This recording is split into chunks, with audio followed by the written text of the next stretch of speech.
Ano po? Pagbati ni Ella sa inang si Maribel, na ngayon ay seryosong nanonood ng paboritong palabas sa TV. Nariyan ka na pala. Magluto ka ng ulam natin. Baka dumating na si Laika. Gutom yun galing sa school. Utos ng kanyang ina. Sandaling natigilan si Ella at napatitig dito. Kailangan niya pa kasing bumalik sa school para sa practice nila. Isa kasi siyang athlete sa school nila sa women's basketball team. Ano pang tinatayo-tayo mo dyan? Kumilos ka na. Kagad siyang tumungo sa kwarto at nagmamadaling nagbihis ng damit na pambahay. Kagad siyang pumunta sa kusina para magsaing. Gutom din sana siya, pero walang pagkain. Kahit nagmamadali niyang tinignan ng ref nila, pero wala namang maiulam doon. Wala nang laman ang kanilang ref. Napakamot sa ulo si Ella na tumungo sa likod ng bahay nila para kumuha ng malunggay at mga dahon para gulayin. Mabilis na natapos ng dalaga ang ginagawa niya. Pagkatapos kumain, ay nagmamadaling nagbihis sa Ella para pumunta sa paaralan nila. Kailangan niyang makasali sa practice nila dahil papalapit na ang kanilang laro sa division meet. Matapos magpaalam sa inang si Maribel, ay dumiretso na nga siya sa practice nila. Wala namang pakialam sa kanya ang kanyang ina kahit na ano pa man ang kanyang gawin. Binilisan niya na lamang ang kanyang paglakad-takbo kasi baka malate pa siya sa practice nila. Habang tumatakbo papuntang gym, ay naiisip na Ella kung bakit kaya tila iba ang turing sa kanya ng kanyang ina kesa sa kanyang kapatid na si Laika. Alagang-alaga nito si Laika habang siya naman ay hindi niya maramdaman na mahal siya nito. Ang kanilang ama lamang ang palaging may malasakit sa kanya. Kaso nasa ibang bansa ito, isang OFW ang kanilang ama. Minsan lamang itong nakakauwi sa bansa, minsan sa 2 taon, at pagkatapos ay babalik na naman. Pagdating sa gym, ay kaagad nang nagsisimula ang practice game nila. Focus girls! Focus! Sigaw ni Coach Love nila habang nanonood ng game nila. Tumigil sila ng ilang minuto at pagkatapos na binigyan sila ng instruction ni Coach Love, ay bumalik na naman sila. 7:00 na ng gabi natapos ang practice game nila. Nagbibihis ng t-shirt sa Ella nang lumapit sa kanya si Coach Love. Magaling ang ginawa mo kanina para ipanalo ang practice game, Ella. Keep up the good work. Nakangiting wika ng coach nila. Sabay tapik sa balikat ni Ella. Salamat, Coach. Ipinasok niya ang basang damit sa plastic at inilagay sa bag. Sumabay ka na sa akin dahil gabi na. Idadaan na lamang kita sa inyo. Napalawak ang ngiti ni Ella. Maglalakad lang kasi siya pauwi dahil wala siyang pera pamasahe. Hindi kasi siya binibigyan ng pera ng kanyang inang si Maribel. Tinitiis niya ang paglalakad kahit medyo malayo-layo ang bahay nila para lamang makasali sa practice game. Salamat po, Coach. Magkasabay na sila ng coach niya na lumabas ng kanilang gym papunta sa sasakyan nito. Hindi nagtagal ay nakarating na si Ella sa bahay nila. Naratnan niyang nakahilata sa sofa si Laika at pati na rin si Maribel. Lumapit siya sa ina at nagmano. Ay nako, kadiri ang amoy mo, pati yung pawis mo. Maglinis ka nga ng katawan mo. Bulyaw ng kanyang ina habang si Laika naman ay tinaasan siya ng kilay. Pagkatapos mong maglinis ng katawan, ay maghugas ka ng pinagkainan doon. Linisin mo yung kusina. Pambihira. Kailangan pa talagang sabihin sa'yo ng paulit-ulit ang mga gagawin mo dito sa bahay, Ella. Hindi na lamang nagsalita pa si Ella at dumiretso na sa banyo para maligo. Habang naguubad ng damit, ay hindi napigilan ni Ella na mapatulo ang kanyang luha, kasabay ng pag-agos ng tubig mula sa shower. Ganito naman talaga lagi sa bahay na ito. Para siyang tagasilbi ng Laika at ng kanyang ina. Pero sanay na siya doon. Kaagad siyang tumungo sa kwarto para magbihis nang tumunog ang kanyang cellphone. Tumawag ang kanyang amang si Alfred through video calls, kaya't kaagad itong sinagot ni Ella. Papa, masayang bulalas niya. Kumusta ang pag-aaral mo, anak? Masayang tanong naman ng ama niya. Okay naman po, pa. Matataas po ang mga grades na nakukuha ko sa exams. Saka kasali po ako sa women's basketball team ng school. May bahid ng pagmamalaking wika niya sa kanyang ama. Napakalawak ng ngiti nito. Sinabi rin itong nagpadala na ito ng pera na pang-allowance niya, diretso sa bank account niya. Alam kasi nitong hindi siya bibigyan ng pera ng kanyang ina pang allowance niya sa school. Kaagad na nagpasalamat siya sa kanyang ama. Pagkatapos nilang mag-usap ng kanyang ama, ay lumabas na siya sa kwarto para linisin ang mga kalat sa kusina.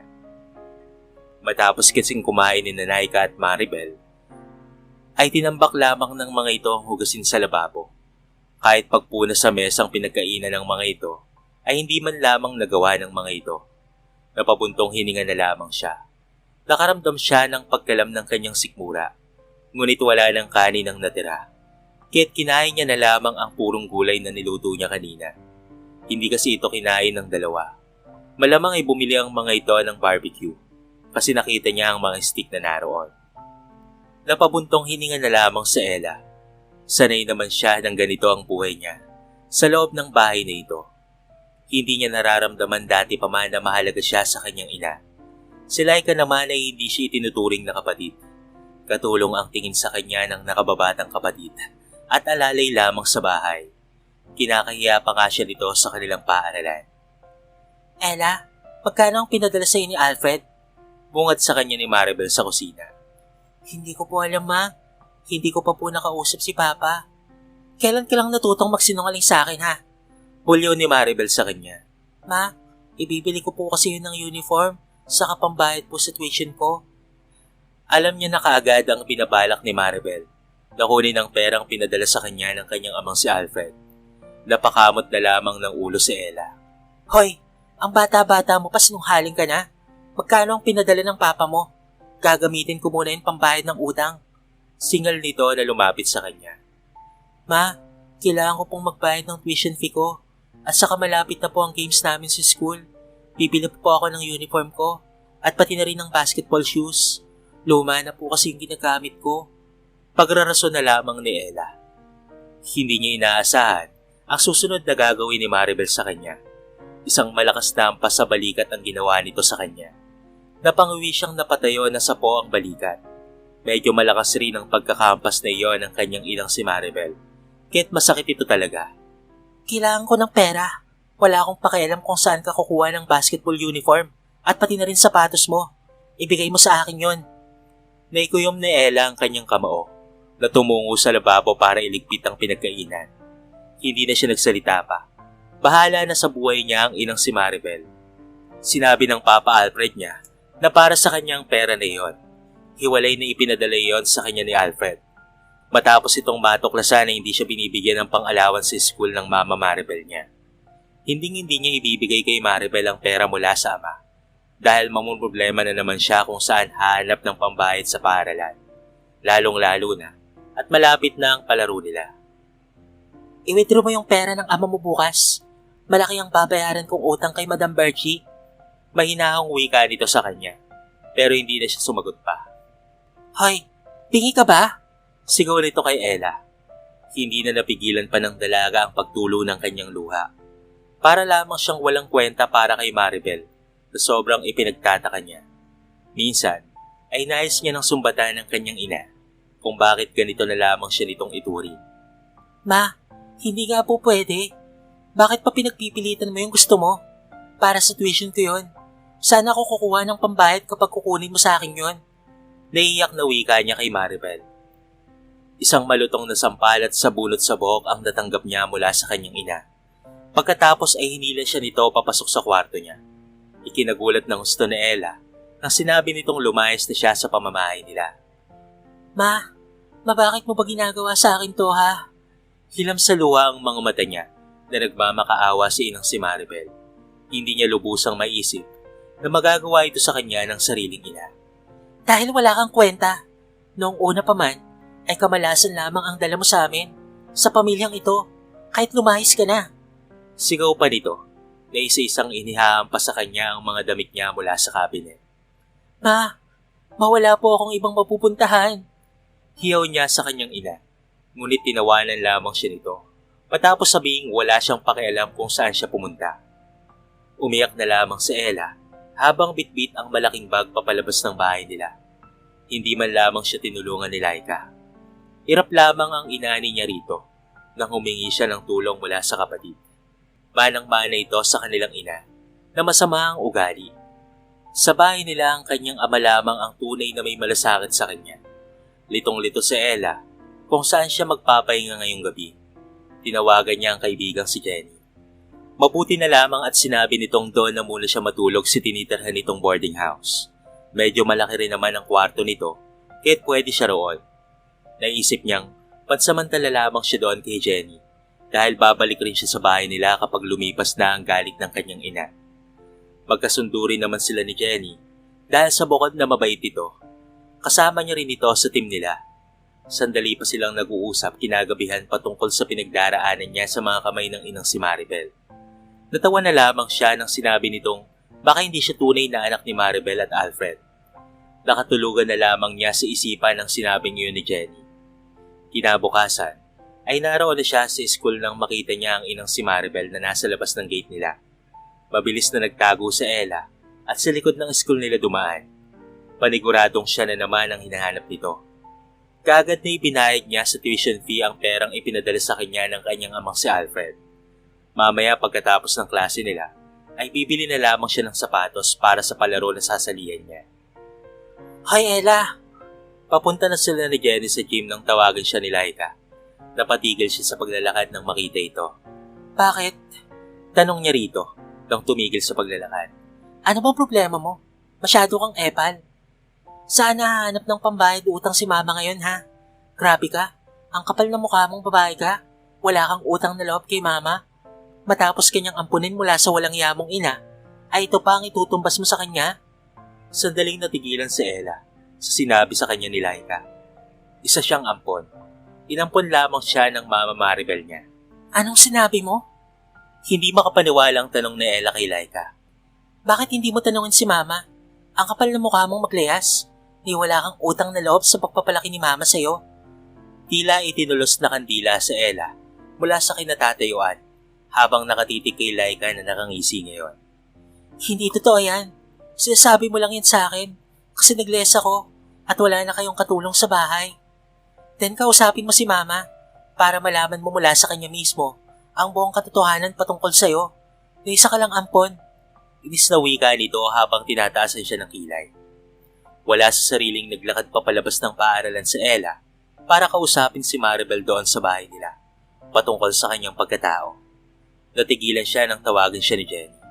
Ella, practice na natin. Pwede namang mamaya mo na lamang kausapin ng ina mo. Pigil sa kanya ni Jenny. Nainayo na naman ni Ella. Muling bumalik sa Ella kasama si Jenny na tumungo sa jeep. Noong una ay wala siya sa konsentrasyon. Subalit kinaya niyang tapusin ang laro nila. Kahit papaano ay naipanalo nila ang practice game. Lumapit sa kanya si Coach Lab at isinabay na naman siya sa pag-uwi. Pagdating ng bahay ay naroon na si Laika. Naroon rin ang kanyang ina na tila hinihintay talaga siyang umuwi. Mabuti naman at narito ka na. Magluto ka na dahil nagugutom na kami ni Laika. Naikuyom niya ang kanyang kabao. Siguro totoo nga ang sinasabi ni Laika sa kanya kanina sa school. Hindi ako umuwi dito para magluto. Natigilan si Maribel sa sinabi niya. Napatitig sa kanya ang kanyang ina. Habang si Laika naman ay parang wala lang nangyari. Ma, sabihin mo sa akin ng totoo. Ampon mo lang ba ako? Kaya ba hindi mo ako magawang mahalin? Kagaya ng kung papaano mong mahalin si Laika ha? Masamang tingin ang ipinukol ng kanyang ina sa kanya at tumayo. Tigilan mo ako sa pag-iinarte mo, Ella. Magluto ka na roon. Pera lang ang hinihingi ko sa'yo. Pero ang dami mo pang kaartihan. Ani nitong itinulak siya papunta sa kusina. Subalit pumiksi siya. Napatitig siya sa kanyang ina at nagsimula ng mamula ang kanyang mga mata. Konti na lamang ay bibigay na ang luha niya sa mga mata. Ma, sabihin niyo po sa akin ang katotohanan. Ampon mo lang ba talaga ako? Kaya ganyan ka sa akin? Hiyaw niya sa mukha ng ina na ikinagulat nito.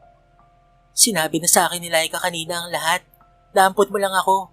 Sabihin mo sa akin kung sino ang tunay kong ina. Nagsimula nang pumatak ang mga butil ng luha sa mga mata ni Ella na ikinatigil ni Maribel. Hindi ako umuwi rito sa bahay para magluto. Narito ako para malaman ang katotohanan. Dati pa man nairamdam ko ng parang may mali sa pamilyang ito. Alam kong hindi mo ako minahal, Ma. Humugot ng malalim na hininga si Maribel na nakatitig sa kanya. Matagal pa itong paulit-ulit na nagbuga ng hangin. Oo, hindi kita anak. Ampon ka lang ni Alfred mula sa kaibigan niya noon. Matalik na kaibigan ni Alfred ang ina mo. Kaya hindi nakatanggi si Alfred na ampunin ka kahit ayaw ko. Tumigil ito sa pagsasalita at inis na napatitig sa kanya. I'm sorry kung nahihirapan ka. Pero hindi talaga kita kayang ituring na parang anak. Hindi ko kayang ibigay sa iyo ang pagmamahal ko sa anak kong si Laika. Kumukulo ang dugo ko kapag naaalala ko ang ina mo. Kapag nakikita kita, ay naaalala ko ang ina mo. Kaya hindi ko mapigilang kamuhuyan ka dahil manang-mana ka sa ina mo. Bulyaw pa nito. Wala akong nagawa noon noong iniuwi ka ni Alfred dito sa bahay. Ang ina mo kasi ay itatakwil ng mga magulang niya kapag nalamang nabuntis lamang siya. Hindi ko alam ang buong istorya ng mama mo, pero ang alam ko ay diskresyada ang ina mo. Hindi pinanagutan ng kasintahan niya. Itatakwil siya ng mga magulang niya kapag nalaman na buntis ang ina mo. Kaya iniwan ka niya kay Alfred. Hindi ko kilala ang nanay mo, kaya wag mo akong tanungin ng patungkol sa bagay niyan. Seryosong wika ni Maribel na umiwas ng tingin sa kanya. Pasensya ka na kung hindi kita magawang mahalin. Naiinis lang talaga ako sa ina mo, pati na rin sa'yo. Nahati ang atensyon ni Alfred sa anak niya at sa'yo, kaya't naiinis ako sa'yo. Inaagaw mo si Alfred mula kay Laika. Ngayon alam mo na ang patungkol sa pagkatao mo. Hindi ka pwedeng umalis sa bahay na ito. Hanapin ka sa akin ni Alfred, kaya hindi pwede. Naiintindihan mo ba ako ha, Ella? Hindi alam ni Ella kung matutuwa o malulungkot sa nalaman. Masaya siyang nalamang hindi niya pala tunay na ina si Maribel. Subalit nalulungkot naman siya sa parting hindi niya talaga alam. Nalulungkot siyang malaman na hindi niya tunay na ama si Alfred. Napahilot na lamang siya sa kanyang sentido na lumabas ng bahay na ito. Nasaan na kaya ang magaling niyang ina? Ella, bumalik ka dito sa bahay. Hanapin ka sa akin ni Alfred. Narinig niyang sigaw ni Maribel sa kanya. Hindi niya na ito sinagot at hilam sa luha ang mga mata. Hindi na siya babalik pa sa bahay nila Maribel. Sumusobra na ang mga ito sa pagpapahirap sa kanya. Kakausapin niya ang kanyang ama patungkol sa pagkakakilanlan ng kanyang ina. Gusto niyang makilala ang kanyang ina at itanong dito kung bakit siya nito iniwan. Napakasakit ngayon ng kanyang damdamin dahil sa kanyang mga natuklasan. Hindi niya inaakalang ang pagdududa niya noon ay totoo naman pala talaga. Mas masakit pala yung katotohanan. Rumenta ng kwarto sa malapit lang rin na boarding house na ni Jenny sa Ella. May pera pa naman siya mula sa allowance niya. Gusto niya nang humiwalay sa mga taong gusto lamang siyang gawing alila. Kitagal niya nang tiniis ang masamang pagtrato sa kanya ni Maribel. Simula ngayon ay tatayo na siya sa sarili niyang mga paa. Maghahanap siya ng trabaho na maaaring sideline niya sa pag-aaral. Alam niya namang padadalan pa rin siya ng kanyang ama ng pera para sa kanyang pag-aaral. Yung para sa pangkain niya na lamang ang kanyang hahanapin. Pwede naman siyang mag-part-time job. Bukas na bukas ay maghahanap siya ng pagtatrabahuan sa gabi. Samantala, malungkot ang mga mata ng kanyang ama matapos niyang sabihin dito ang desisyon nang umalis na siya sa kanilang bahay. Sinabi niya ang gusto niyang gawin sa kanyang buhay. Gusto niyang tumayong mag-isa at higit sa lahat ay ang hanapin ang kanyang tunay na ina. Sinabi sa kanya ni Alfred ang pangalan ng kanyang tunay na ina. Napakaganda naman pala ng pangalan ng kanyang ina, si Miss Kathleen Ramirez. Balang araw ay magtatagpo rin ang landas nila ng kanyang inang si Miss Kathleen Ramirez. Balang araw ay susumbat niya rito ang lahat ng hinanakit niya. Sasabihin niya rito ang lahat ng pangungulila niya sa isang ina. Kung bakit hindi man lamang siya rito binalikan. Napakaraming tanong ang nais niyang itanong sa kanyang ina sa araw na sila ay magkita. Pinangako pa sa kanya ng kanyang amang si Alfred na ibibigay sa kanya ang larawan ng kanyang ina pag uwi nito sa Pilipinas. Sa ganoong paraan ay makikilala niya ang tunay na mga magulang. Humingi pa ng tawad sa kanya ang Papa Alfred niya at wala ito noong mga araw na sinasaktan siya ni Maribel. Kahit papaano ay naibsan na ang sakit na nadarama ni Ella. Matapos niyang umiyak at nasabi na sa amang si Alfred ang kanyang binabalak. Hindi na rin siya pinilit nitong umuwi sa bahay. Pero nangako itong makapagtatapos talaga siya sa pag-aaral. Papadalhan siya nito ng perang panggastos sa paaralan. Kinabukasan ay gumana ang pakaramdam ni Ella. Maghahanap na siya ngayon ng pwede niyang mapagtrabahuan pagkatapos ng pasok niya at practice nila. Napabuga siya ng hangin dahil sa araw na ito ay harapin niya na ang bagong buhay. Natatahakin niyang mag-isa. Magsisimula na rin siya sa paghahanap sa babaeng nagsilang sa kanya sa mundong ito para itanong dito kung bakit nagawa nito sa kanya ang ganito. Matalik na kaibigan daw di umano ito ni Alfred sa college. Isang anak mayaman na nagkaroon ng relasyon sa isang lalaking kalaban ng kanilang pamilya. Gustong makilala ni Ella ang kanyang ama, ngunit hindi ito binanggit sa kanya ng Papa Alfred niya. Sapat na raw na makilala niya ang kanyang ina, dahil hindi raw sinabi ng ina niya kung sino ang lalaking yon. Napatigil si Ella sa kanyang paglalakad nang makita ang isang patalastas sa labas ng kainan na nangangailangan sila ng serbidora. Sumilip si Ella sa loob at nakita niyang napakasosyal ng kainan sa loob. Mahal siguro ang sahod dito, kaya dito niya naisipang mag-apply. Tinignan siya ng babae mula ulo hanggang paa, kaya't ganoon na lamang ang pagkabog ng puso ni Ella. Ilang taon ka na? Hindi kami tumatanggap ng minor de edad dito. Walang kaimo-emosyong wika ng babaeng nasa harapan niya. 18 years old po ako, ma'am. Naghahanap po ako ng kahit na part-time job lang po. Nag-aaral pa po kasi ako. Mahagap na wika ni Ella. Serbidora sa gabi ang kailangan namin kasi balak ng may-ari na gawing 24 hours ang fast food na ito. Tamang-tama. Pero kailangan ko ng birth certificate mo. Baka kasi minor de edad ka pa. Napangiti sa Ella na tinanguan ng babaeng kaharap na nagpakilala bilang Madeline, na manager ng restaurant. May mga kasama naman pala siya sa gabi ng mga serbidora rin. Meron ding panggabing chef, kahit napakasaya ni Ella. Kailangan niya pa ng training ng ilang araw, pero okay lang sa kanya yon. Ang mahalaga ay may trabaho na siya. 9:00 ng gabi ang pasok niya at 3:00 ng umaga ang out niya. Okay na sa kanya yon dahil maganda rin naman ang sahod. Kinagabihan ay bumalik na sa restaurant sa Ella. Hindi niya iniinda ang pagod matapos ang practice ng basketball.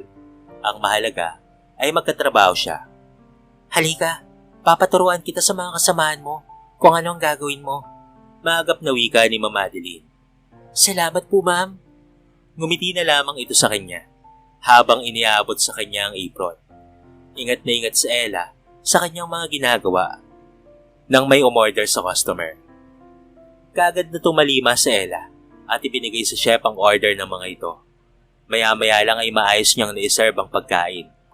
Natuwa naman sa kanya si Madeline dahil madali lamang siyang turuan.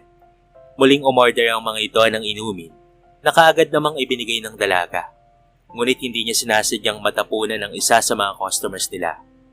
Kaagad na humingi ng tawad sa Ella. How dare you? Alam mo bang napakamahal ng damit ko para tapunan mo lang ng inumin? Hiyaw ng customer nilang babae. Ma'am, I'm sorry po. Hindi ko po sinasadya. Napakalakas ng kabog ng dibdib ni Ella. Baka masasante pa siya nang wala sa oras.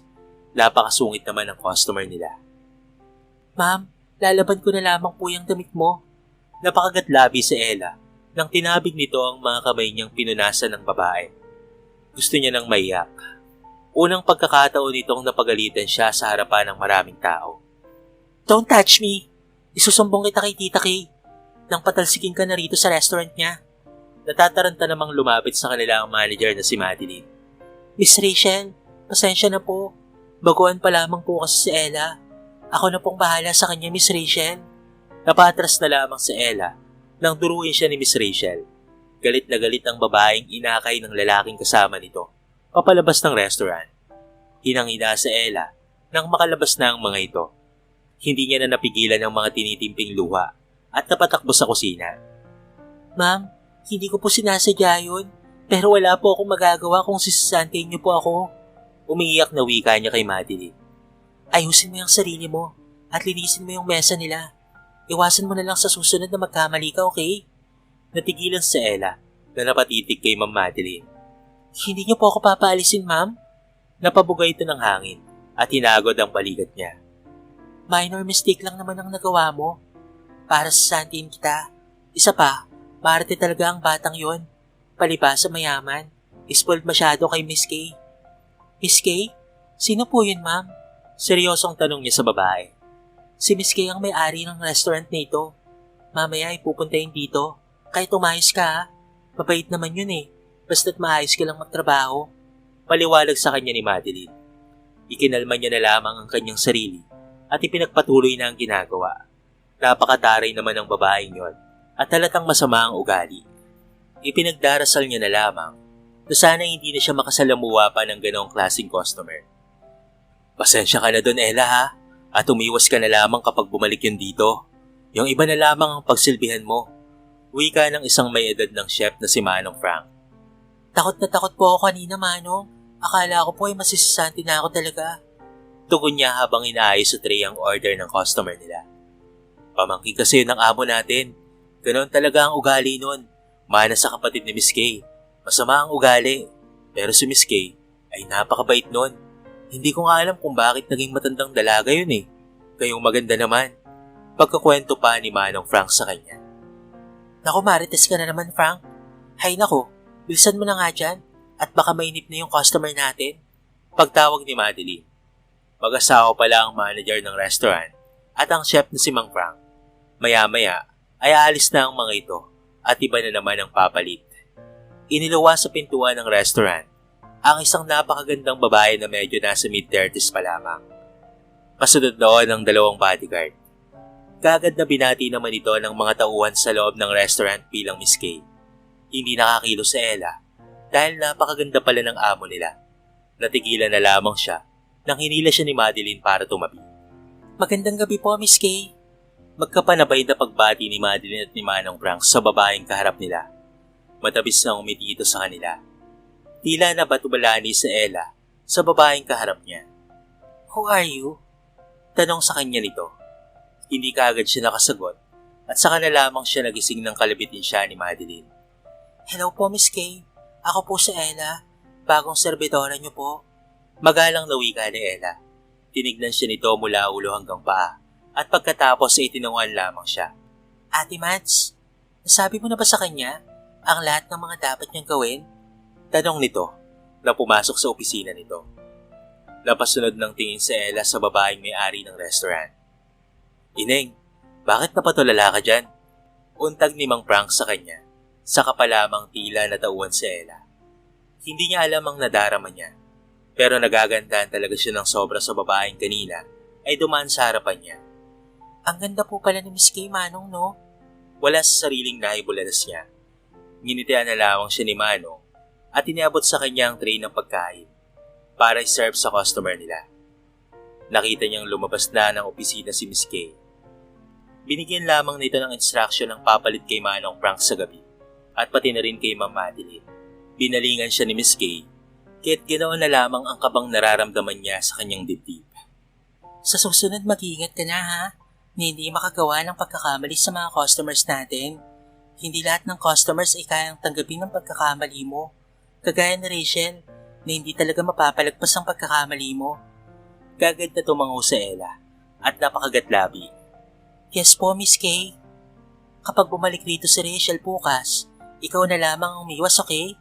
Kagad na tumango siya sa sinabi ni Miss Kay.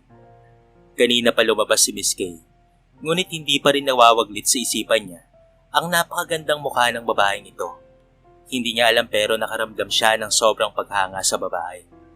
Ipagpapatuloy na lamang ni Ella ang ginagawa niya. Malalim na ang gabi nang may pumasok na mga kalalakihan sa loob ng restaurant. Kagad na nilapitan ito ng ibang mga kasama niya para kunin ang orders ng mga ito. Nasentro ang atensyon niya sa isang lalaki na tila babos ng grupong naroon. Medyo kaedad siguro ito ng Papa Alfred niya, pero halatang mayaman ito. Napabuga na lamang ng hangin sa Ella. Napakaraming bagay ang nakita niya ngayong gabi nito na nagpamangha sa kanya. Ella, pakihatid mo nga ito doon sa mesa ni na Sir Cristobal. Mais ka doon, ha? Regular na customer natin ang mga yan. Utos sa kanya ng chef nila. May inihahanda pa kasi si Cecil na isa sa mga kasama niyang serbidora. Maingat na ipinatong niya sa mesa ang order ng mga ito. Miss, bago ka ba rito? Seryosong tanong ng lalaki kay Ella na tinangan niya na lamang. Nakaramdam na siya ng antok ng mga 12:00 na ng gabi. Hindi pa rin umaalis ang grupo nila Sir Cristobal hanggang sa nagkagulo ang mga ito. Kita niyang nataranta ang mga tauhan ng mga ito dahil sa napasa po sa Sir Cristobal ng kanyang dibdib. Nataranta na rin ang mga kasama niya. Nakimarites na rin sa Ella at alam niya kagad sa isang tingin pa lamang na inaatake ng high blood pressure ang lalaki. Dadalhin na ng mga ito ang Ginoo nang pinigil ito ni Ella. Sandali lang po. Lapatan niyo po muna siya ng first aid para po maiwasan ng may stroke po si sir. Napatingin sa kanya ang mga tauhan nito at halos magkapanabay pa ang mga ito sa pagtatanong kung ano raw ang dapat na gawin. Pinigil siya ng manager nila pero alam niya ang kanyang gagawin dahil pinag-aralan niya na iyon. Isa kasing doktor ang kursong kinuha ni Ella. Kahit nasa 2 taon pa lamang siya, ay magaling na siya sa Chinese medicine dahil namanan niya ito sa kanyang lolo na ama ng kanyang Papa Alfred. Kagad na kinuha niya ang mga dalang karayom na nasa kanyang kit at inilabas ang mga iyon. Mabilis na pinisil niya ang hintuturo ng lalaki at mabilis na itinusok iyon ng karayom. Lumabas doon ang mga malalapot na dugo nang muli pang pinisil na Ella ang mga daliri ng lalaki. Pisilin niyo lang ng pisilin ang bahaging ito para patuloy pong dumaloy ang malapot niyang dugo. Kapag hindi na po malapot yung dugo niya, ay tigilan niyo na po. Saka ngayon, dalhin niyo na po siya sa ospital. Wika ni Ella sa mga tauhan nito. Mabilis na kumilos ang mga ito at dinala na sa ospital si Mr. Cristobal. Hay, ang batang ito. Ella, alam mo bang kaaway ni Miss Kay ang lalaking yon? Ay nako, kapag nakita ni Miss Kay ang ginawa mong pagtulong kay Mr. Cristobal, ay lagot ka talagang bata ka. Takang-taka si Ella sa sinabing ng mga kasama niya. Ginawa niya lang naman ang alam niyang nararapat. Ma'am, ginawa ko lang naman po ang nararapat. Kahit sino po ang nasa ganoong kalagayan, ay tutulungan ko talaga. Yun po ang pinili kong propesyon, ma'am. Kaya't nakahanda po ako palagi. Pero kaaway ng amo natin ang lalaking yun. Galit na galit si Miss Kay sa lalaking yun. Hindi ka naman kasi nakinig nang pinigil kita kanina eh. Nagkipit balikat na lamang sa Ella. Kung magagalit man sa kanya si Miss Kay at si Santensya, ay wala na siyang magagawa pa doon. Kay daming nangyari sa kanya sa gabing ito. Tila hindi siya makapaniwala na ito ang mangyayari sa unang araw ng kanyang trabaho. Matapos ang shift niya, ay kaagad na ngang umuwi siya sa kanyang boarding house para siya ay makapagpahinga na. Pagod na pagod ang katawang lupa niya sa nangyari at ninanais niya nang makapagpahinga. Masiglang pumasok na siya sa school nang hinarang siya ng inang si Maribel sa gate ng paaralan. Alam niya na naman kung ano ang kailangan nito. Ang perang pinadala sa kanya ng papa niya. Ma, ilang ulit ko bang sasabihin sa inyo na? Hindi niya pa natapos ang sasabihin nang bigla siyang barahin ito. Wala akong pakialam sa perang pinadala sa iyo ni Alfred. Ang mahalaga sa akin ngayon ay huwag ka nang umuwi sa bahay. Huwag ka nang magpapakita pa sa amin ni Laika. Naiintindihan mo ba? Napataas kilay si Ella na napatitig sa kinilalang ina niya. May sinat ba ito? Dahil ang alam niya ay mukha itong pera na gustong kunin pati ang perang pinapadala sa kanya ng kanyang amang si Alfred. Huwag kang mag-alala, ma. Hindi na po ako uwi ng bahay. Si Papa lang naman po ang mahalaga sa akin sa bahay na yon. Kaya walang problema sa akin yon. Mabuti naman kung ganon. Tandaan mo, kahit anong mangyari, ay huwag ka nang magpapakita pa sa amin, okay? Iniwan niya si Maribel na maaliwalas ang mukha. Ngayon niya lamang napagtanto na kahit sa lahat ng ginawa niya, ay wala pa rin talaga siyang halaga sa mga ito. Si Laika na halos kaedad niya lamang, ay wala man lamang malasakit sa kanya. Lumipas ang 1 linggo na subsob sa training sa school at trabaho sa Ella.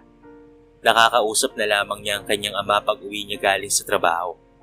Isang araw, habang palabas na siya sa school, ay natigilan siya nang makita ang mga bodyguard ni Mr. Cristobal sa labas ng gate ng school nila. Yumukod pa ito sa kanya nang makita siya. Miss Ella, gusto ko raw makausap ni Boss Elias. Tukoy nito sa amo nila. Nagtataka man, ay lumapit siya sa lalaking nakasandal sa itim na kotse. Puno ng pag-aalala si Miss Lam na lumapit sa kanya at pinigil siya nang makita siyang lumapit kay Elias Cristobal. Nakakahiya dahil bumulong pa ito sa kanya na masama raw ang ugali nito at babaero. Napatutok naman siya sa bibig kasi tingin niya hindi naman ganoon ang kailangan ni Sir Elias sa kanya. May problema ba ha, Ella? Pagpipigil ni Miss Lab sa braso niya. Gusto raw ako makausap ni Mr. Cristobal, Coach. Mahagap na sagot niya siguro. Sasamahan na kita. Hawak ni Miss Lab ang mga kamay niyang lumapit kay Mr. Cristobal. Anong kailangan mo sa estudyante ko? Huwag mong sabihin type mo na rin ng isang batang ito ngayon ha. Dahil siya ang wika ng guro nila na ikinapagtaka naman niya. Bahagyang napangiti si Mr. Cristobal. Magkakilala pala ang mga ito. Come on, Lovelyn. Ganyan na ba kasama ang tingin mo sa akin ngayon? Hi, you're Ella, tama? Maraming salamat sa pagliligtas mo sa akin last week ha. Nasabi sa akin ng doktor na posible akong magkaroon ng mild stroke kung hindi ako nalapatan ng lunas sa taas ng blood pressure ko. Wika pa nito at inilahad ang mga kamay. Walang pag-aalinlangan na tinanggap niya iyon. Nakaramdam siya ng init mula sa mga palad ng kaharap niya at kakaibang nadarama sa paglalapat ng mga palad nila ng lalaking medyo may edad na. Maraming salamat, Iha. Utang ko sa iyo ang buhay ko. Ako nga pala si Elias Cristobal, kung hindi mo pa ako kilala. Kaya simula ngayon, gusto na kitang maging kaibigan. Kung kailangan mo ng tulong ay narito lang ako ha. Kahit anong hilingin mo, ibibigay ko sa iyo, Iha. Matamis ng ngiti ang sumilay sa labi ni Ella sa sinabi sa kanya ng lalaki na kahit na sino ang nangangailangan ng tulong, ay gagawin niya talaga. Gusto mo bang kumain, Ella? Hindi pa ako kumakain eh. Baka gusto mong sumabay sa akin. Elias, Pigil ni Coach Lab. Sumama ka na rin sa akin, Lovelyn, para hindi mo isiping may masama akong balak sa estudyante mo. Hindi na nakatanggi pa si Coach Lab nang pinagbuksan silang dalawa ng pinto na Elias. Isang mamahaling restaurant ang pinagdalan sa kanila ni Elias na ikini-excite naman ni Ella. Magkakilala pala ang mga ito dati pa man. Schoolmate daw sila ni Elias Cristobal. Pagkukwento pa ni Coach Lab, napakapilyo raw pagdating sa babae ni Elias, kaya't natakot kanina si Coach Lab nang makitang sinundo ng mga tauhan nito sa Ella. Napapatawa na lamang si Ella habang kumakain silang tatlo. Panay kwentuhan ang dalawa patungkol sa kalokohan ni Elias noong nag-aaral pa lamang sila. Natigilan sa pagtawa si Coach Lab nang biglang lumapit sa kanila si Miss Kay. Ganoon na lamang ang takot na nadarama niya. Naalala niyang magkaaway nga pala ang dalawa. Nabanggit iyon ang kasama niya sa trabaho. Wow, ang saya niyo naman. Baka pwedeng makijoin sa table niyo. Nakaramdam kaagad ng tensyon sa Ella sa pagitan ng tatlo na ipinagtaka naman niya. Napadako naman sa mga mata niya ang mga mata ni Miss Kay na noon ay naniningkit. What are you doing here, Ella? Sambit nito sa kanya. Inanyayahan lang po ako ni Sir Elias para kumain, Miss Kay. Kinakabang tugon niya sa nanggagaliiting amo niya. Mahigpit na kaaway ko ang lalaking yan. Hindi mo ba yun alam? O sadyang wala ka lang pakialam? Noong una ay mapapalampas ko pang tinulungan mo siya. Pero ngayon nakasama mo ng kumain ng lalaking yan, baka hindi na. Kitang-kita sa mga mata nito ang galit kay Elias at pati na rin sa kanya. Miss Kay, masama pong tumanggi ng grasya. Kaya ka sumama? Kahit alam mong mahigpit kong kaaway ang lalaking yan? Binulyawan na siya ni Miss Kay sa harapan ng maraming tao na hindi niya inaasahan. Pwede ba, Kat? Kung anong problema niyo na Elias, huwag niyong idamay ang bata. Estudyante ko sa Ella, kaya tumigil ka. Nagtatrabaho lang si Ella sa'yo. Hindi mo binili ang pagkatao niya para pagbawalang makisalamuha sa mga taong kaaway mo. Kaaway mo sa Elias, hindi mo kaaway sa Ella. Hindi na napigilan pa ni Coach Lab ang pumagitna sa bangayan. Hinawakan ni Miss Lab ang mga kamay niya. Let's go, Ella. Aalis na kami, Elias. Isasama ko sa Ella. Sandali siyang humarap kay Elias at pagkatapos ay maayos na nagpaalam. Ipapahatid ko na kayo sa mga tauhan ko, Ella at Lovelyn. Tumayo si Elias sa kinauupuan nito at sumunod na sa kanila. Inalalayan pa siya ng lalaki, papalabas ng kainan at iniwan si Miss Kay na nanggagaliiti sa galit kay Elias. Hindi pa tayo tapos, Elias. Sigaw ni Miss Kay na hindi na pinansin pa ni Elias Cristobal. Muling nagpasalamat sa kanya si Elias Cristobal sa pagkaligtas niya sa buhay nito. Hinatid naman siya ng sasakyan ng mga tauhan nito. Noong silang dalawa na lamang ng kanyang coach, ay binalaan siyang mas mabuti na yung lumayo kay Miss Kay at pati na rin kay Elias. Pareho raw ang dalawang iyon ng ugali. Magkaribal ng negosyo at magkaaway ang dalawang pamilyang iyon sa matagal na panahon na. Naghanda na rin si Ella para pumasok sa trabaho. Nagulat na lamang siya nang pagdating doon ay naroon si Miss Kay. Unang-una ay pinagsabihan siya nitong lumayo na kay Elias Cristobal dahil masama raw itong tao. Inaasahan niya ng galit sa kanya ang amo niya at sisasantiin na siya, subalit hindi yun ang nangyari. Sinabihan lamang sila na bukas ay magsasara sila dahil may exclusive party na gagawin raw bukas sa restaurant nila. Masayang-masaya si Miss Kay dahil bukas raw ay papakilala na raw nito sa buong mundo ang kanyang anak. Nakaramdam ng kalungkutan si Ella para sa kanyang sarili. Kailan niya pa kaya makikilala ang tunay niyang ina? Ipinangako sa kanya ng Papa Alfred niya na pag-uwi nito mula sa ibang bansa ay papakilala na siya nito sa tunay niyang ina. Pero may isang taon pa bago umuwi ang Papa Alfred niya. Pagod na lumabas ng restaurant si Ella matapos ang napakahabang gabi ng trabaho niya. Madaling araw na iyon, kung kaya't madalang na lamang ang dumaraang sasakyan. Tumigil sa harapan niya ang isang kotse. Sandaling kinabahan si Ella, ngunit napawi ang kaba niya nang makita si Elias Cristobal na bumaba roon at nakangiting lumapit sa kanya. Mabuti naman at natatnan pa kita rito. Halika na, ihatid na kita sa inyo. Seryosong wika nito. Magaan talaga ang loob niya sa lalaking ito. Kahit pa man sa babala ni Coach Lab na umiwas na siya kay Elias, ay hindi niya yun magawa. Malapit kasi talaga ang loob niya sa lalaki at hindi siya natatakot rito. Kahit na sinasabi pa sa kanya ni Coach Lab na dapat iiwasan niya si Elias. Tingin niya naman ay mabait ito. Salamat po, Sir Elias. Aniya nang makababa na siya sa sakyan nito. Sandali, Ella.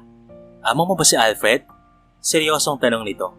Kagad namang tumango si Ella at nakita niya ang pagbabago ng matigas na ekspresyon sa mukha nito. Bakit po, sir? Tanong niya sa lalaki na napakaseryoso ang mukha. Wala naman. Kakilala ko kasi ang papa mo, Iha. Kaklase ko noon ang papa mo. Kaso inilipat ako ng mga magulang ko sa abroad para doon na mag-aral. Wika pa ng lalaki sa kanya.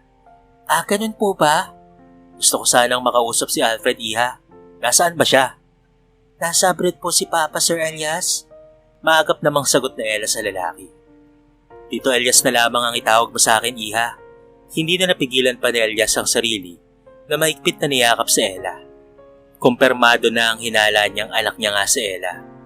Pinadna test niya ang bata sa pamamagitan ng basong pinag-inuman nito noong kasama niya itong kumain. Masayang-masaya ngayon sa Elias at naunahan niya si Kay sa anak nila. Ngayon ay wala na siyang pakialam kay Kat. Kahit ano pa ang gawin nito sa buhay, ang tanging mahalaga na lamang sa kanya ay ang kanyang anak na si Ella. Good night po, Tito Elias. Kailangan ko na pong matulog dahil may pasok pa po ako bukas. Kumaway sa kanya si Ella at pagkatapos ay patakbong pumasok na sa boarding house nito. Matagal na niyang minamanmanan si Ella. Simula noong unang nakita niya itong naglaro ng basketball sa intramurals noong last year. Malakas ang lukso ng dugo niya sa bata. Lalo siyang nagduda nang malamang ang ama nito ay si Alfred. It's been a long time. Simula noong umalis siya ng Pilipinas. Galit na galit siya noon kay Kathleen noong nalaman niyang pinalaglag nito ang anak nila para lamang hindi ito itakwil ng mga magulang nito. Maigpit na magkarebal sa negosyo ang mga magulang nila. Kung kaya naging bawal ang pag-ibig nila noon. Nang malaman ng mga magulang niyang may relasyon sila, ay inaluyo siya ng mga ito at dinala sa ibang bansa. Nalaman niya na lamang mula kay Lovelyn noon na buntis si Kathleen. Bumalik siya ng Pilipinas matapos takasan ng mga magulang. Pero nanlumo siya matapos malamang ipinalaglag nito ang anak nila. Doon nga nagsimulang sumiklab ang galit niya kay Kathleen. Nakikipagkompetensya siya sa babae at lahat na lamang ng ginagawa nito ay naharangan niya. Muling sumiklab ang labanan nilang dalawa ni Kat sa negosyo nitong mga nakaraan. Hanggang sa nakilala niya si Ella. Itinago sa kanya ni Kathleen ang patungkol sa anak nila. Kaya ngayon, ilalayo niya sa Ella sa babaeng naging dahilan ng paghihirap niya. Awang-awa rin siya sa kanyang anak nang malaman niya ang hirap na pinagdaanan nito sa umampun sa kanya. Aalis siya papuntang ibang bansa sa susunod na araw at kakausapin niya si Alfred. Pupuntahan niya rin si Alfred sa bansang Saudi Arabia para kausapin ito ng maayos. Kung maaari ay isama niya na ito pa uwi. Bibigyan niya na lamang ng trabaho si Alfred dito sa Pilipinas, nakatumbas ng laki ng isinasahod dito sa ibang bansa. Balik na naman sa daily routine si Ella. Excited siya dahil papalapit na ang kanilang palaro sa division. Nabasa niya ang mensahe ni Mama Adeline na huwag siyang malilate mamaya dahil gaganapin sa restaurant nila ang isang malaking event. Nagtataka rin siya dahil hindi niya na nakita pa si Laika na pumasok sa paaralan nila. Ilang araw na ang lumipas. Hindi na lamang iyon pinapansin ni Ella at ipinagpatuloy na lamang ang paglalakad sa pasilyo hanggang sa nakarating na nga siya sa loob ng silid-aralan niya. Ella, ang swerte pala ni Laika, no? Nagmamadaling lumapit sa kanya si Sally, nakaklase niya at kapitbahay nila. Bakit? Nagtatakang tanong niya. Natagpuan na siya ng tunay niyang ina. Ampon lang pala ng mga magulang mo si Laika. Grabe, ang yaman ng ina ni Laika, Ella. Alam mo bang nabayaran na ng mama mo ang lahat ng utang niya? Wala na pala sila roon sa dating tinitirahan nyo. Lumipat na sila doon sa bahay ng totoong mama ni Laika. Excited na pagkukwento ni Sally sa kanya.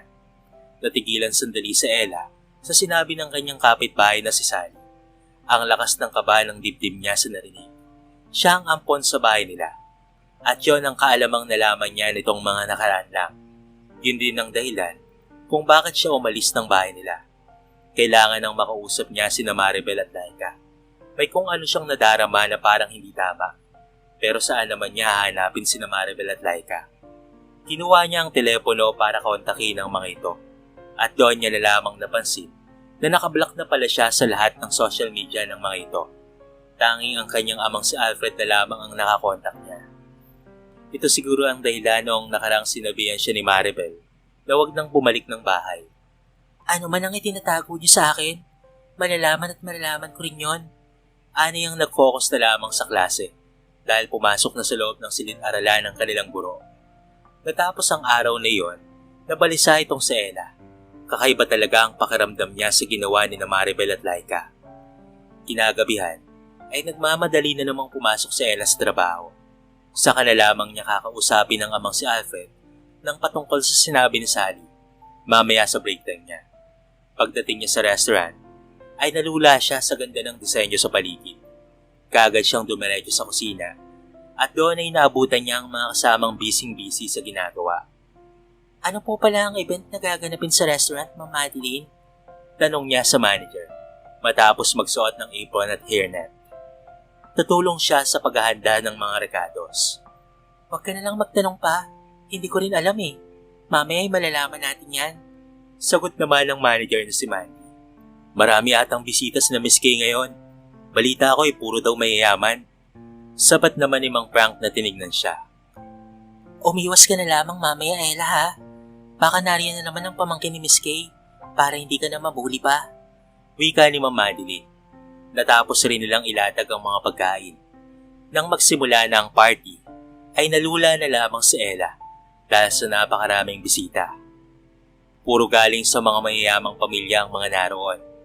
Ingat na ingat naman si Ella sa mga kilos niya dahil ayaw niyang mapahiya sa harapan ng maraming tao.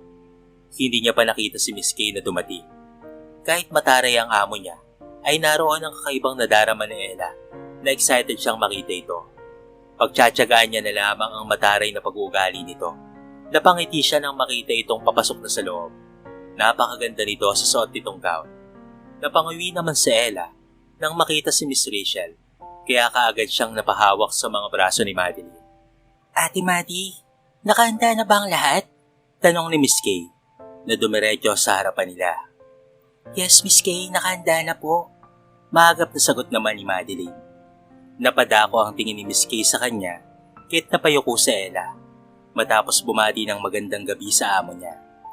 Ayokong nakikita kang tatanga-tanga ngayong gabi, Ella, ha? Naiintindihan mo ba? Kagad na tumango si Ella at nakaramdam ng panliliit sa sarili. Mas mabuti kung doon ka na lamang muna sa loob ng kitchen para hindi ka makagawa ng pagkakamali. Utos nito na tinitigan siya mula ulo hanggang paa. Po? Tila nawawala sa sariling wika niya. Ngunit tuluyan na nga siyang nanliit nang lumapit sa kanila si Rachel. Kaya tama, tita. Dapat sa kitchen na lang yan nilalagay. Pasisira pa ang araw ni Laika. Lalo na kapag maghaharap sila ng kagaya niyang tanga. Alam mo naman ang anak mong yun, hindi ba? Mainitin ang ulo sa mga mutsatsang kagaya niya. Sandali pang napakurap-kurap sa Ella sa binanggit ni Rachel na pangalan ng anak ni Miss K. Lalo tuloy lumakas ang kabog ng puso ni Ella. Coincidence lang ba ang lahat? Tita, ang babaeng ito ang sinasabi ko sa'yo na dapat mong sisantayin dito sa restaurant mo. I can't believe na bumaba na ang standard mo ngayon sa pagpili ng mga tauhan. Marting wika ni Rachel. Gusto niya nang umalis ngunit sa tuwing nakikita niya ang magandang mukha ni Miss K na napakaamo, ay tila naman siya pinipigilan ng kung anong bagay. Dito na lamang po ako sa kitchen, Miss Kay. Ani ang tumalikod na at nagmamadaling pinahid ang luhang pumapatak sa mga mata. Inis na inis siya kay Rachel at ang sarap na nitong patukan sa harapan ng tita nito. Pero hindi niya naman gawain iyon. Kahit papaano ay napalaki siya ng amang si Alfred na maayos. Sandali lang. Napatigil siya nang marinig ang boses ni Miss Kay na pumigil sa kanya. Bakit marumi ang suot mong apron? Lalong nangatog ang tuhod ni Ella. Sa kanya pa napansin na marumi pala ang suot niyang apron. Natapunan po ng sauce na malapot, Miss Kay. Napayuko na malulit sa Ella na tinignan siya ng mapanuring mga mata ni Miss Kay. Si tita, napakatanga ng serbidora mong yan. Your restaurant lined as one of the greatest restaurant in the city. Tapos tumatanggap ka lang ng kagaya niya. Miss Kay, pasensya na po. Maghahanap na lamang po ako ng malinis na ipon sa loob. Akmang aalis na sa Ella nang marinig ang isang napakapamilyar na boses na ikinatigil niya. Mami, may problema ba dito? Napalingon si Ella sa babaeng narinig niyang papalapis sa kanila. Tila siya ipinakaw sa kinatatayuan nang makita ang kapatid na si Laika na nakasuot ng mamahaling damit at tinatawag nitong mami si Miss Kay. Nakasunod naman dito si Maribel na ngayon ay natigilan rin nang makita siya.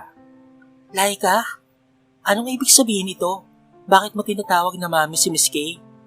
Tinakasan ng kulay ang pisngi ni Laika na kahit naka-makeup pa ito ay halatang halata ang pamumutla nito nang makita siya. Maribel, anong ibig sabihin ng lahat ng ito? Alam ba ni Papa Alfred ang nangyayari dito? Paanong naging anak ni Miss Kay si Laika? Teka, magkakilala kayo? Nagtatakang wika ni Miss Kay. Kaagad siyang hinablot ni Maribel sa mga kamay niya. Halos napasubsob siya sa katawan nito. Ikaw na babae ka kahit kailan ka talaga. Narito ka lang pala. Kay tagal na kitang hinanap. Lalong nalito sa Ella na inablot ang mga braso mula sa pagkakahawak ni Maribel. Kat, ito yung anak kong matigas ang ulo. Sandali lang at kakausapin ko lang ito. Naglayas ito sa bahay Paliwanag pa ni Maribel kay Miss Kay. Hindi ako lumayas, ano ba? Hindi na napigilan pa ni Ella ang sarili na bulyawan si Maribel. Mami, tara na. Masakit ang ulo ko. Hayaan mo na sila. Si Mama na ang bahala kay Ella. Malambing na wika ni Kyla na halata ang pag-iinarte sa harapan ni Miss Kay. Kinaladkad naman siya ng ina niyang si Maribel papalabas ng restaurant, ngunit natigilan ng lahat ng tumilapon ng katawan ni Maribel sa sahig. Napalingon rin si Miss Kay sa kaguluhang naganap. Hindi rin nakahuma si Ella nang makita si Sir Elias na nanggagaliiti ang mga matang nakatitig kay Maribel. Wala akong pinapayagang manakit sa anak ko. Dumadagungdong ang boses ni Elias na hinawakan ng mga kamay ni Ella. Takang-taka si Ella sa nangyayari. Subalit ang damdamin niya kaninang nalulunod sa kalungkutan at kahihiyan sa nangyari ay nakahanap ng kakampi.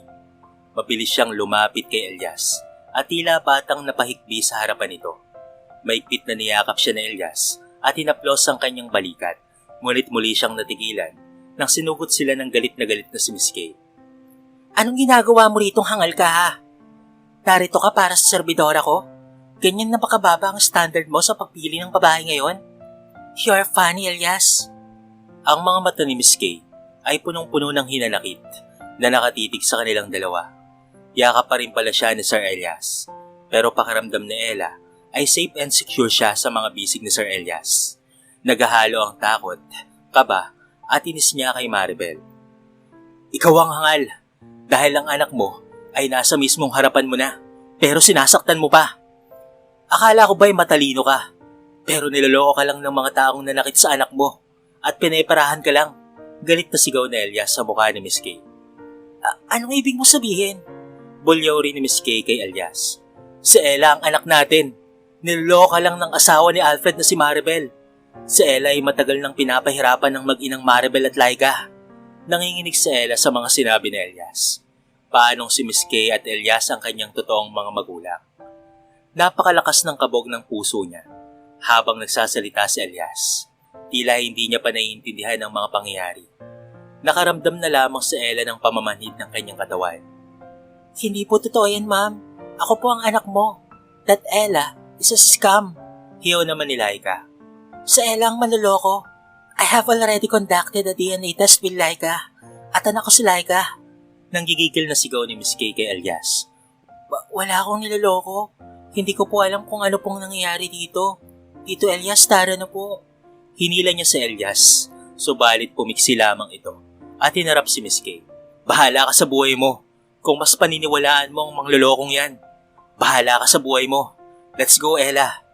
Ngunit nagulat si Elias nang makitang nakasapo sa dibdib sa Ella at nahihirapan sa paghinga. Napapikit din itong animoy nasasaktan. Ella? Ella, anak! Ella! Takot na takot sa Elias na binuhat ang katawan ni Ella. Habang nagugulo naman si Miss Kay na sumusunod kay Elias. Kilala niya si Elias. Hindi ito ang uri ng taong madaling lokohin. Sa tingin niya naman kay Ella ay hindi ito manloloko. Pero sobra siyang nalilito sa mga pangyayari.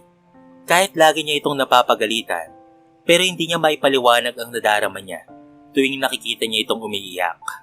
Tinatambol ang dibdib niya sa kaba na nadarama na sumusunod kina Elias. Mami, Ma'am, naniniwala ka ba na sa Ella ang anak mo? Papaano ako, Ma'am? Mapapahiya ako sa maraming bisita ngayon kapag umalis ka. Napahilot sa sentido si Kathleen sa sinabi ng nakilala niyang anak. Ilang linggo pa lamang niyang nakilala si Laika, pero napalapit na rin ang loob niya rito, kahit napapansin niyang masama ang pag-uugali nito minsan. Pero alam niyang nagbabago rin ito kapag nariyan siya lagi. Nakaramdam siya ng awa nang makita ang mga luha ng mga mata ni Laika. I'm sorry, anak. I'm sorry. Maigpit na niyakap niya si Laika at muling pumasok sa loob ng party. Hindi naman mapalagay si Maribel habang nagsisimula na ang party. Alam niyang sinumpong ng sakit niya itong si Ella kanina. Nang dahil siguro sa sobrang stress, kaya't bumalik ang sakit nitong matagal nang hindi sumusumpong. Ang alam niya ay halos 1 buwan na itong nagtatrabaho. Hindi niya rin inaakalang mangyayari ang lahat ng ito. Na nagkita na pala sina Kathleen at Ella. Hindi niya inaasahang si Kathleen ang magiging amo ni Ella. Matagal niya nang binalak na ipakilala kay Kathleen ang anak na si Laika. Bilang anak niya noong nalaman niyang napakayaman pala ng ina ni Ella. Inggit na inggit siya at iyon ang nagtulak sa kanya para gumawa ng masama. Binalak niya talagang alisin sa landas niya si Ella noong ipinakilala na niya kay Kathleen si Laika bilang anak nito. Walang kaalam-alam si Alfred sa mga ginagawa niya ngayon. Saka na lamang niya po problemahin ang lahat patungkol kay Alfred. Sa ngayon ay kung papaanong ilalayo si Ella kay Kathleen. Lalo na siyang natakot ngayong may lalaking mayaman na kanina ay nagsabing anak niya sa Ella. Tingin niya iyon ang tunay naman ni Ella. Baka kasintahan na yun ni Kathleen.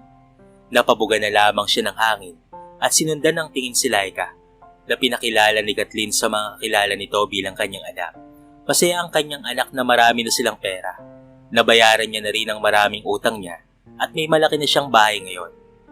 Hindi na siya maaaring bumalik pa sa dati kaya't paninindigan niya na ang ginawa niya ngayon. Habang sa ospital, ay nakakuyom ang kamao ni Elias sa nangyari sa anak. Nagkaroon ito ng cardiomyopathy.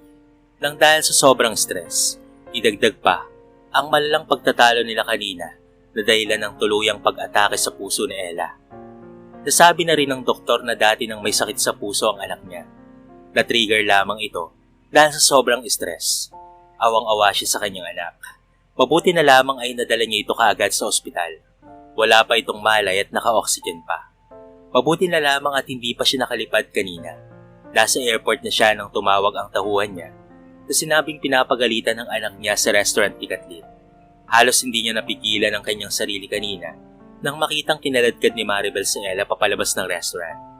Kamuntikan niya nang masaktan si Maribel sa harapan ng mga taong naroon. Nagpupupuyos ang damdamin niya kanina. Simula ngayon, ay wala na siyang pinapayagang manakit sa kanyang anak na si Ella. Bumukas ang pinto ng kwarto at bumungad doon ang nag-aalalang si Coach Lovely. Anong nangyari kay Ella? Tinawagan niya kasi ito kanina matapos masikaso ng doktor sa Ella. Cardiomyopathy. May sakit sa puso ang anak ko, Lovely. Oo, dati pa yan. Pero naagapan na yun noon. I can't believe na muli siyang atakayin. Sinabi ko na kasi sa kanyang huwag abusuhin ang katawan niya sa pagtatrabaho. Masyado kasi ata siyang na-stress nitong mga huling araw nang dahil sa pagtatrabaho niya sa restaurant ni Kathleen. Nakaramdam ng inisilap sa tunay na ina ni Ella. Naalala niyang wala pa yatang alam si Alfred sa nangyari. Si Alfred, tinawagan mo na ba? Tanong niya kay Elias. Hindi pa, pero naroon na ang sekretary ko para kausapin si Alfred. Tatawag yun sa akin kapag nakausap niya na si Alfred. Mabuti na lang hindi pa ako nakakaalis kanina bago nangyari ang lahat. Noong una, akala ni Lovely na anak talaga ni Alfred sa Ella. Anak nila ni Maribel. Sa kanya lamang nalaman ang katotohanan. Matapos sabihin sa kanya ni Elias ang lahat, naaawa na siya kay Ella dati pa man. Nakikita niya kasi noon kung paano itong utus-utusan ni Maribel at Laika. Sa mga sumunod na araw, ay nagising na rin sa Ella. Masaya itong nakausap ang amang si Alfred at sinabi rin ito kay Ella na uuwi na ito. Alam na rin na Ella ang lahat na ama niya sa Elias. Walang itinago si Elias sa kanyang anak. Sinabi niyang lahat kay Ella, ang lahat ng dahilan kung bakit naghiwalay sila ng kanyang inang si Kathleen. Humingi na rin ng kapatawaran si Elias sa nangyari noon. Nang dahil sa kanyang pag-alis, ay pinaampon siya ng kanyang inang si Kathleen. Takot na takot noon si Kathleen na malaman ng mga magulang na nagkaroon siya ng relasyon sa lalaking anak ng maigpit nilang kaaway. Lalo na noong umalis si Elias sa ibang bansa.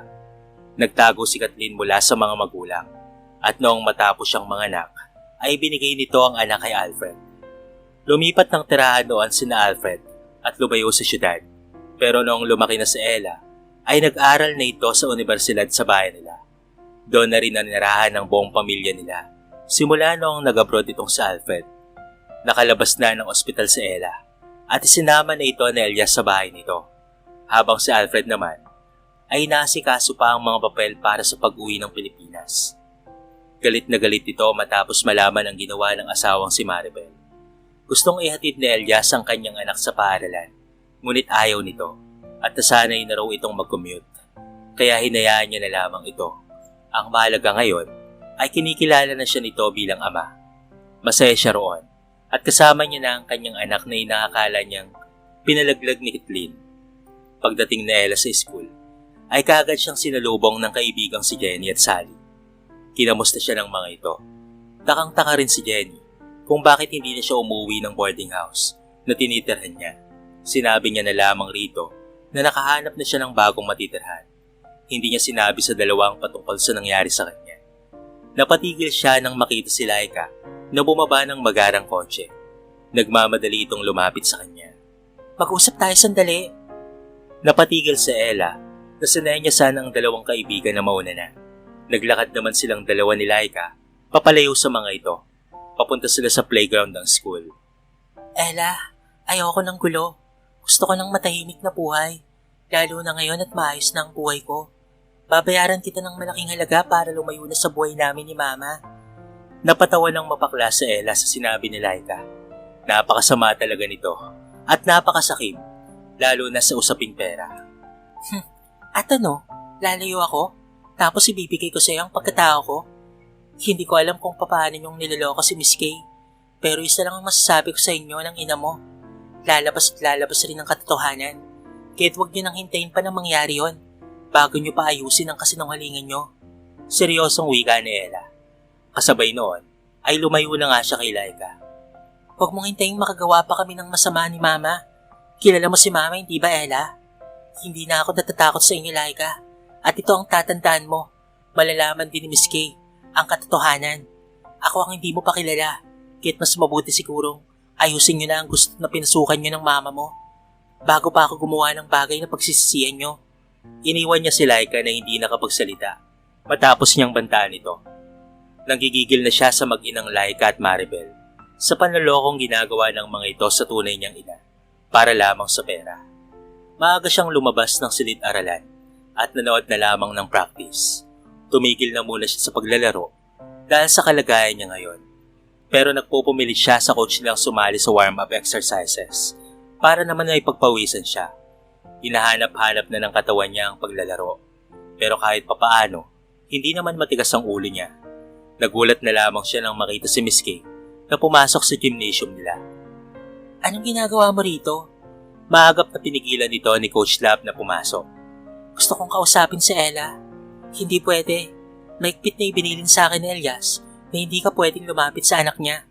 Matigas na wika ni Coach Lab. Ngunit ipiniksi ni Miss Kay ang mga braso nito at nagmamadaling lumapit sa bench na kinaroroonan ni Ella. Napatras sa Ella nang makita si Miss Kay na lumapit sa kanya. Naalala niya pa ang lahat noong nakaraang linggo. Lahat-lahat ng pangyayari noon. Hindi ito naniwala sa kanyang amang si Elias sa sinabi nitong siya ang anak nila. Kit nagtataka siya kung ano ang ginagawa nito ngayon dito sa gym. Nakaramdam siya ng sakit sa dibdib niya. Ngayong nakita niya ito sa harapan niya. Can we talk, Ella? Pakiusap nito sa kanya. Wala naman po tayong dapat na pag-usapan, Miss Kay. At hindi ka rin naman po naniniwala sa akin, kaya wala po akong naalalang dapat nating pag-usapan. Mahinang wika ni Ella. Nagsisimula na naman siyang makaramdam ng paninikip ng hininga niya. Nasaan si Alfred? Totoo bang patay na si Alfred? Natigilan siya sa tanong nito. Siguro yun ang sinabi ni Maribel dito. Napatawa naman si Ella na pilit na pinapalakas ang sarili kahit yung totoo ay nanginginig na ang kalamnan niya. Marami siyang nais na itanong sa babaeng ito. Napakalaki ng nararamdaman niyang pagtatampo sa babaeng kaharap. Pero nangungulila rin siya sa mga yakap at pag-aaruga nito. Nasa abroad po si Papa at hindi totoong patay siya. Uwi na si Papa galing abroad. Maybe next week ay narito na po yun. Bakit po? Sino naman po nagsabi sa iyo na patay na si Papa? Hindi ito nakasagot na nakatitig lamang sa kanya. Si Maribel ba ang nagsabi sa iyo ng ganyan at si Laika? Well, sila po ang paniwalaan mo dahil sila naman po talaga ang tama. Ako ang sinunghaling po. Kami ni Daddy Elias. Dati gusto ko pong makilala ka. Gusto ko na pong makita ka dahil napakarami pong katanungan ang nais ko pong malaman mula sa iyo. Matalim na napatitig siya sa mga mata ni Miss Kay. Paano mo ako nagawang iwanan sa ibang tao? Bakit hindi mo ako binalikan? Bakit hindi mo ako pinaglaban? Ganun na lang ba kadaling ipamigay mo sa ibang tao ang anak mo?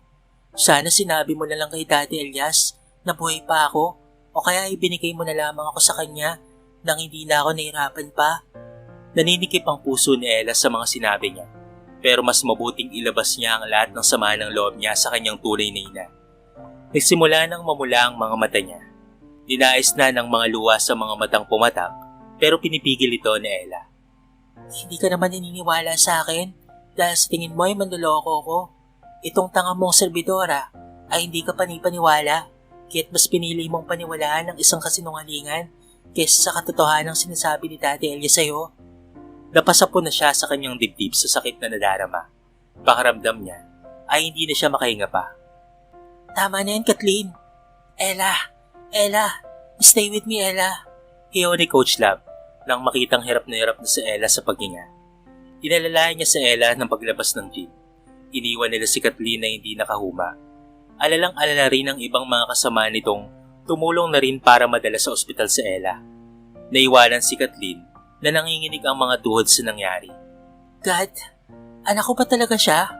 Totoo bang naloko ko ni Maribel at Laika? Wala sa sariling sinundan niya ng tingin sa Ella na isinasakay sa school ambulance. Pinapahid niya ang mga luha na lumabas ng gym. Tinungo niya ang kanyang kotse para sundan sa Ella sa ospital. Ang nanggagaliiting mukha ni Elias ang sumalubong sa kanya sa pasilyo ng ospital. Dumadagong-dong ang boses nito na sinumbatan siya. Kung may mangyaring masama sa anak ko, buburahin ko na sa mundo ang buong angkan mo, Kathleen. Hindi may paliwanag ni Kathleen ang kaba sa puso niya. Nakita niya ang mga doktor na nagkakagulo doon sa isang kwarto. Malamang doon dinala sa Ella. Pero sigurado ka ba sa mga sinasabi mo, Elias? Si Laika ang anak natin. Napad-DNA test ko na si Laika at nag-positive ang resulta ng anak ko. Na anak ko nga si Laika. Nanginginang wika ni Kathleen. Pero tila may bumabara sa puso niya sa mga sinasabi niya. Naalala niya kanina sa gym ang mga mata ni Ella na nanunumbat sa kanya. Napakasakit ng nadarama niya ng mga sandaling yon. Nagkakamali ka, Kat. Si Ella ang anak mo. Si Ella ang anak na iniwan mo noon kay Alfred. At sakang tanga na hindi mo nakilala ang anak mo. Bakit? Dahil ba unang kita mo pa lamang kay Ella? Ay nagalit ka na? Kumulo ba ang dugo mo? Dahil kamukhang kamukha ko sa Ella, ha, Kat?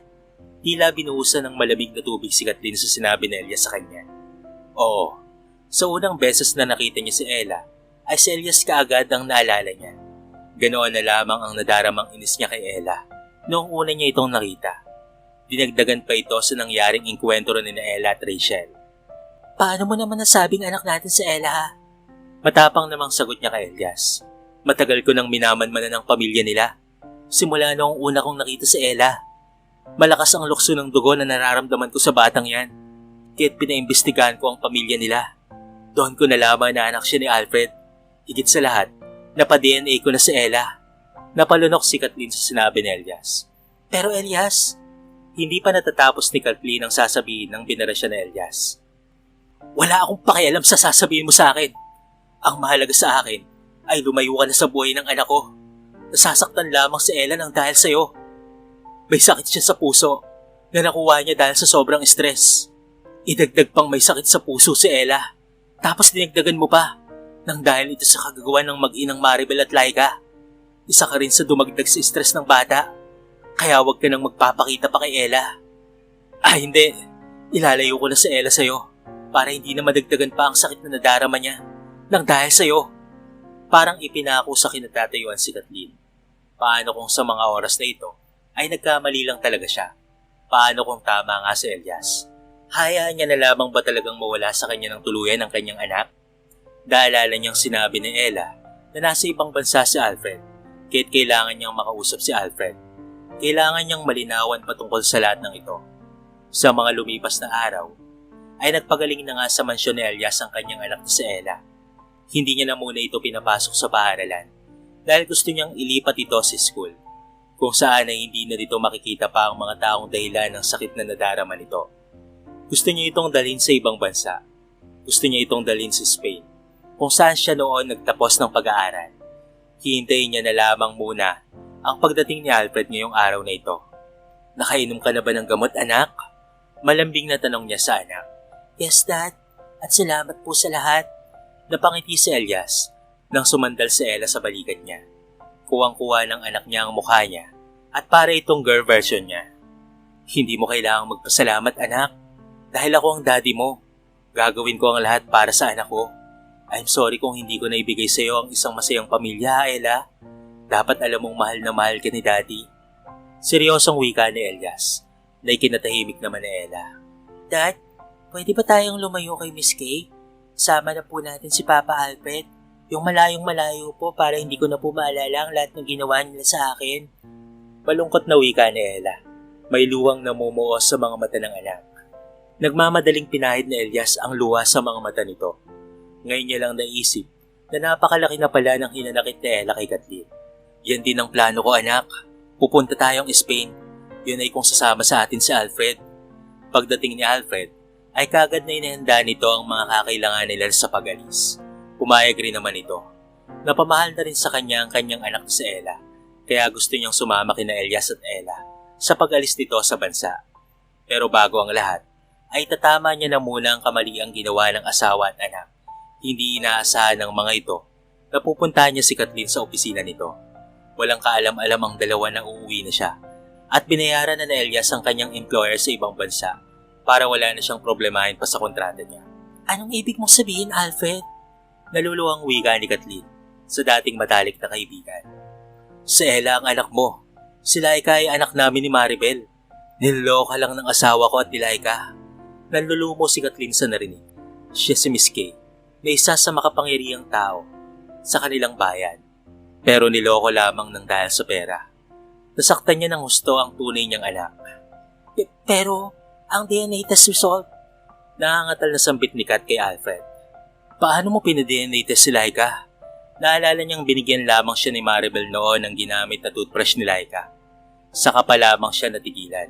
paano kung si Ella pala ang may-ari noon? Nasapo niya ang kanyang sentido. Ngayon niya lamang naisip yon. Napakatanga niya at sobra siyang nagsisisi sa nagawa niya kay Ella.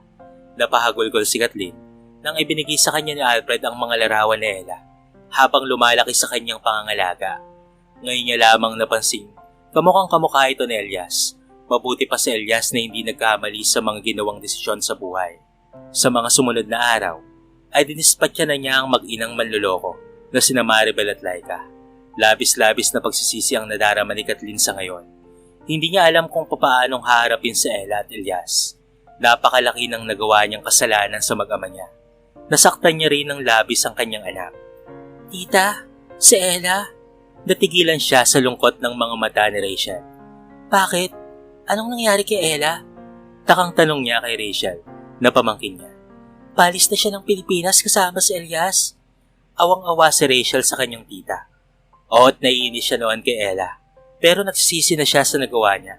Lalo na noong nalaman niyang ito pala ang kanyang tunay na pinsan. No, hindi maaaring ilayo sa akin ni Elias ang aking anak. Napahiyak si Kathleen na nagmamadaling tumungo sa kotse niya at hinabol ang dalawa sa airport. Mabilis ang pagpapatakbo niya ng kotse niya. Nalumo siya pagdating doon. Nawala na ang mga ito. Napahagulgol na lamang si Kathleen sa isang tabi. Inabutan siya ng panyo ni Alfred na ngayon ay lumapit na sa kanya. Nagulat siya nang makita ito. Kasama ang high school friend nilang si Labby. Hindi ka sumama kina Elias? Luha ang tanong niya kay Alfred. Nasabi kasi na Rachel na kasama si Alfred sa pag-alis. Hindi, ayusin ko muna ang pamilya namin ni Maribel. Kakausapin ko muna sila ng maayos. Makipag-iwalay na ako kay Maribel ng maayos. Malumanay na wika ni Alfred, sabay tapik sa balikat niya. Mabait na bata si Ella. Sa ngayon, hayaan mo muna ang anak mong makarecover sa sakit niya. Huwag mo munang ipilit sa kanya ang mga bagay na nakakasakit sa kanya. Malaki ang hinanakit sa iyo ni Ella, Kat. Kaya hayaan mo muna siya. Mapapatawad ka rin ng anak mo balang araw. Sobrang sakit ng nadarama ni Kathleen. Wala na pala talaga sa Ella at dinala na ito ni Elias sa malayo sa kanya. Pero papalipasin niya na lamang muna ang galit ng kanyang anak sa ngayon. At kapag dumating ang araw, ay pupuntahan niya ito sa ibang bansa para doon hingin ng kapatawaran. Mabigat ang loob ni Ella na umalis ng bansa. Pero balang araw ay mawawala rin ang sakit na nadarama niya. Ang mahalaga sa ngayon ay kasama niya ang kanyang ama na nagmamahal sa kanya. Susunod rin sa kanila si Alfred sa susunod na linggo, kaya't masaya na siya. Siguro balang araw ay maghihilom rin ang sugat sa puso niya nang dahil sa ginawa ng kanyang sariling ina. Hindi siya galit kay Kathleen o Miss Kay, pero sa ngayon ay mas pipiliin niyang lumayo muna dito para maibsan ang nadarama niyang pagtatampo sa tunay niyang ina. Ang pagsisisi ay laging nasa huli, kaya't laging pag-isipan ang mga bagay nating ginagawa. Lalo na sa mga kabataan, huwag padalos-dalos ng desisyon. Huwag magmadaling pumasok sa isang relasyon, lalo na sa pinakamurang edad.